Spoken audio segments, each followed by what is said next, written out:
ક્યારે થયો હતો? તમને યાદ છે?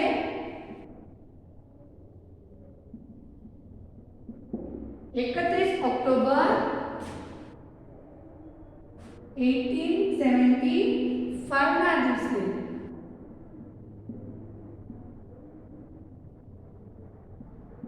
1875 ના દિવસે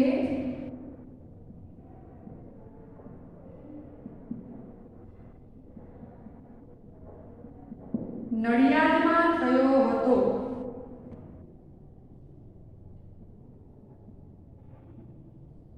તેમના માતાનું નામ લાડબાઈ,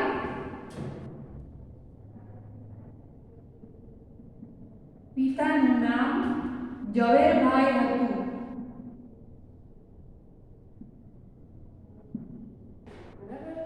ત્યારબાદ સરદાર વલ્લભભાઈના પિતા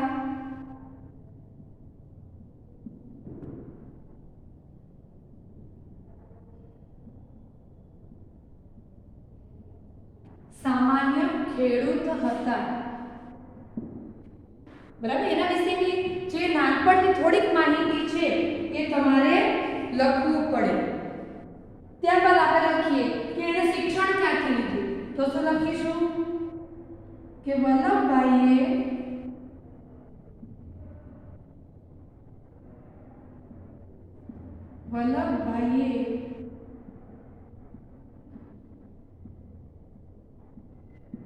પ્રાથમિક શિક્ષણ ક્યાં લીધું હતું? કરમસદમાં. નડિયાદમાં જન્મ છે અને કરમસદમાં એમણે પ્રાથમિક શિક્ષણ પ્રાપ્ત કર્યું.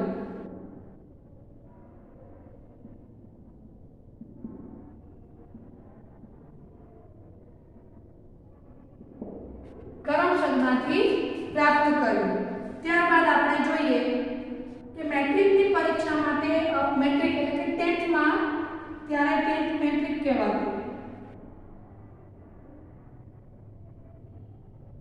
મેટ્રિકની પરીક્ષા બાદ બેરિસ્ટર એટલે વકાલત કરવા માટે તેઓ બેરિસ્ટરની પદવી મેળવવા તેઓ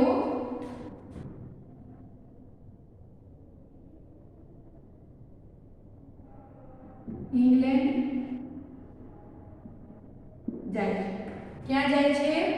ઇંગ્લેન્ડ જાય છે. બરાબર.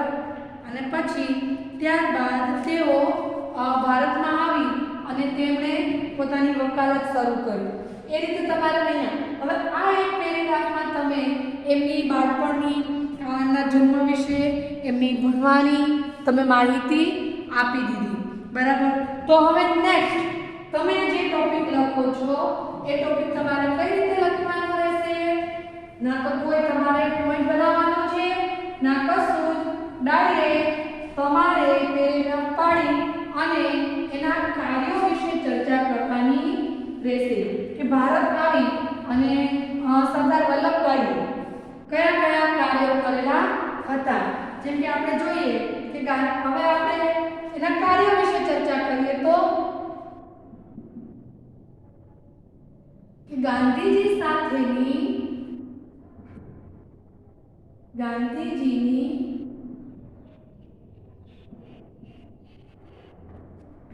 મુલાકાત પછી તેઓ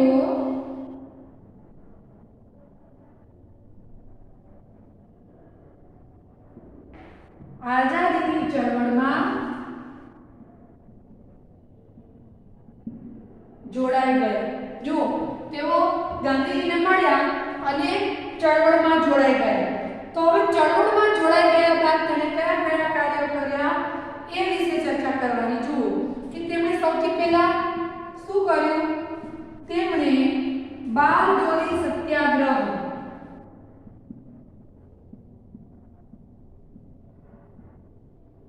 બારડોલી સત્યાગ્રહની આગેવાની લીધી અને તેમાં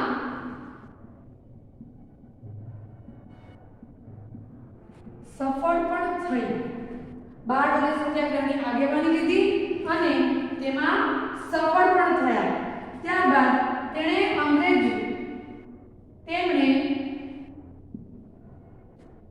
અંગ્રેજ સરકાર પાસેથી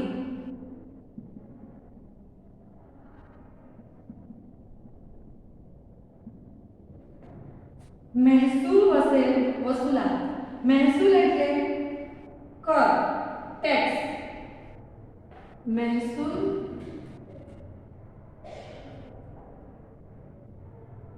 વસૂલાત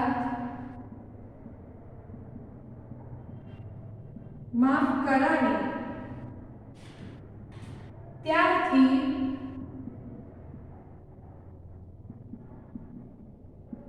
તેઓ સરદાર તરીકે ઓળખાયા. જો ક્યારથી એ સરદાર તરીકે ઓળખાય છે?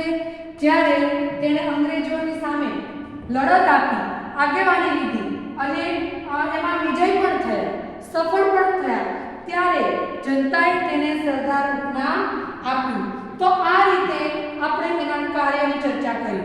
બરાબર, અહીંયા એ પેરેગ્રાફ આપણે પૂરો કરી શકીએ. તો હવે નેક્સ્ટ ટોપિક તમે શું લઈ શકો કે સરદાર વલ્લભભાઈ પટેલ કેટલા મજબૂત, શારીરિક રીતે કેટલા મજબૂત હતા, કેટલા શા માટે લોખંડી કહેવાય? કે નાનપણમાં એનો કિસ્સો છે કે એને હાથની નીચેના ભાગમાં મોટું ગુમડું થાય છે. તો એ ફોડવા માટે જે વ્યક્તિ હોય છે એને એમ થાય છે કે હું આ કઈ રીતે ફોડીશ. ત્યારે વલ્લભભાઈ પટેલ પોતે ગરમ સળિયો જે છે, લાલચોળ સળિયો થઈ ગયો હોય છે, એ સળિયો પોતે પોતાના ગુમડા ઉપર મૂકી અને કાંઠ બનાવીને ફોડી નાખે છે, એક પણ અવાજ કર્યા વગર. કારણ કે એ શરીરથી પણ મજબૂત હતા, મનથી પણ મજબૂત હતા. એનું નામ શું હતું? વલ્લભભાઈ. સરદાર ક્યાંથી કહેવાયા? બાળ વલય સત્યાગ્રહ પછી. આ બધી માહિતી તમારે એમાં આવરી લેવાની છે. અને ત્યારબાદ તે કઈ રીતે મૃત્યુ પામે છે એ વિશે તમારે ટોપિક લઈ અને એનો અંત તમારે લાવવાનો. તો આ રીતે આપણે નિબંધ લખી શકીએ. હવે આ એક વિષય ઉપર મેં તમને સમજાવી દીધું કે નિબંધ કઈ રીતે લખી શકાય. તો હવે તમને જ્યારે પણ ટોપિક મળે તો આ નિયમોનું પૂરેપૂરું પાલન કરી અને તમે નિબંધ લખશો. Okay, thank you.